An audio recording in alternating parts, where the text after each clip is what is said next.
friends. Welcome to another episode of Sunday School Primer. Today we want to look in the book of Ruth. We want to look in the book of Ruth on today and see this amazing story of redemption, a story of love, a story of second chances. I want you to go to the first chapter, and I'd like to begin reading at verse number 1 from the NIV.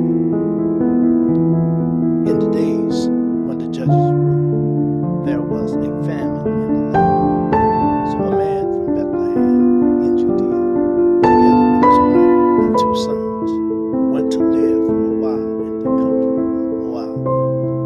The man's name was Elimelech, and his wife's name was Naomi, and the names of his 2 sons were Mahlon and Chilion. They were Ephrathites from Bethlehem, Judah, and they went to Moab and lived there. Now Elimelech, Naomi's husband, died, and she was left with her 2 sons. They married Moabite women, one named Orpah and the other Ruth. After they had lived there about 10 years, both Mahlon and Chilion also died. Naomi was left without her 2 sons and her husband. When Naomi heard in Moab that the Lord had come to the aid of his people by providing food for them, she and her daughters-in-law prepared to return home from there. With her 2 daughters-in-law, she left the place where she had been living and set out on the road that would take them back to the land of Judah. Then Naomi said to her 2 daughters-in-law, "Go back, each of you, to your mother's home. May the Lord show you kindness, as you have shown kindness to your dead husbands and to me. May the Lord grant that each of you will find rest in the home of another husband." Then she kissed them goodbye, and they wept aloud. And she said to her, "We will go back with you to your people. Return home, my daughters. I am too old to have another husband. Even if I thought there was still hope for me, even if I had a husband tonight and then gave birth to sons, would you wait until they grew up? Would you remain unmarried for them? No, my daughters. It is more bitter for me than for you, because the Lord's hand is turned against me." At this they wept aloud. Then Orpah kissed her mother-in-law goodbye, but Ruth clung to her. "Look," said Naomi, "your sister-in-law is going back to her people and her gods. Go back with her." But Ruth replied, "Don't urge me to leave you or to turn back from you. Where you go, I will go, and where you stay, I will stay. Your people will be my people, and your God, my God. Where you die, I will die, and there I will be buried.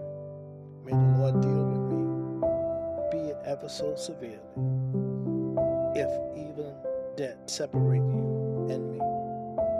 Then Naomi realized that Ruth was determined to go with her. She stopped urging her. So the 2 women went on until they came to Bethlehem. When they arrived in Bethlehem, the whole town was stirred because of them. And the women exclaimed, "Can this be Naomi? Don't call me Naomi.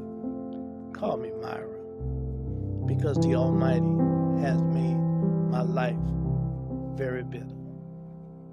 So as we go into the first chapter, we find an Israelite family led by Elimelech, and his wife is Naomi, and their 2 sons.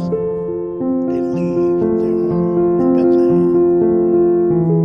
They escape the famine and they move to Moab.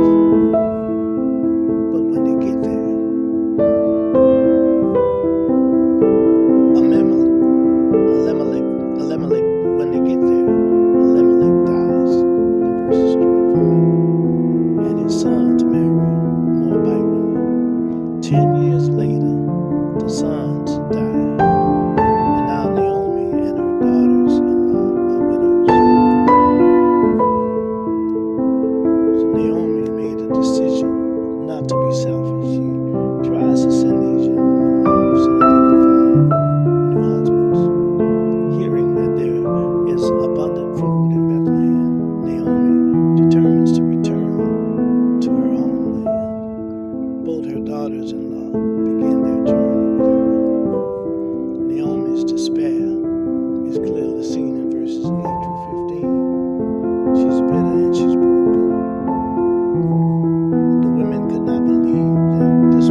leave her all by herself to fend. And so Ruth stays with her. She makes the decision that wherever she dies, she's going to be buried there as well. Her people is going to be her people. Her God is going to be her God. Ruth made the decision to make sure that Naomi had food and that she was taken care of. As Ruth sets out to gather grain, she selects a field belonging to a wealthy man named Boaz. Boaz arrives and inquires about Ruth. He says, "Whose damsel is this?" And he told his men not to harm her and to make sure that they put out extra grain so that she's able to take food back home for Naomi. Boaz tell her to stay in his field, and God is praised by Ruth for his kindness. Boaz invites Ruth to eat from the food that he has provided for the harvesters. Boaz instructs his workers to leave ample heads of barley in the field for Ruth. And Naomi is just blown away by this expression of kindness. Upon returning home, Ruth tells Naomi about Boaz's kindness, and Naomi blesses Boaz and tells Ruth that he is a close relative who can marry her. And so they devise a plan in verses 3 and 5 of the 3rd chapter.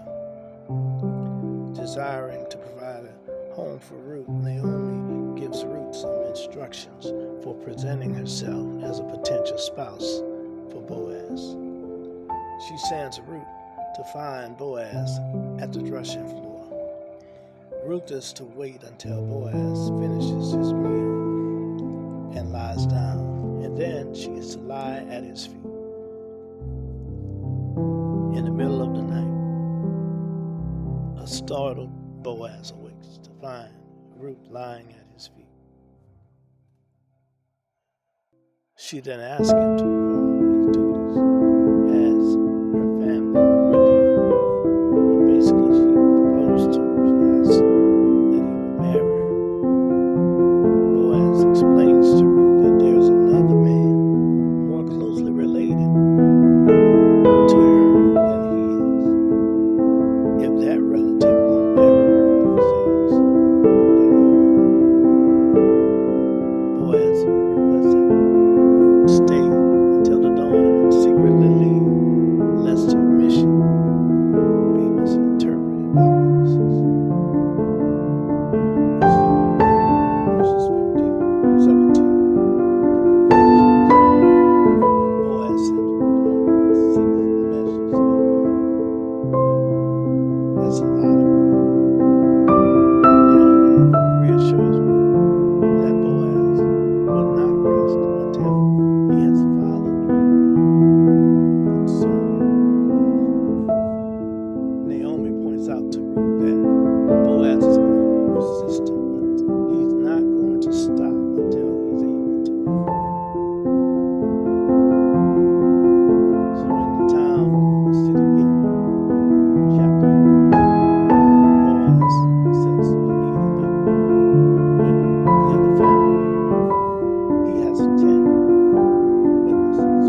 tell me God cannot work behind the scenes to bring about his redemptive plan. God can work through women who are not even Israelites. He can take Moabites and put them in his line and lineage of Jesus Christ. God can make any life beautiful.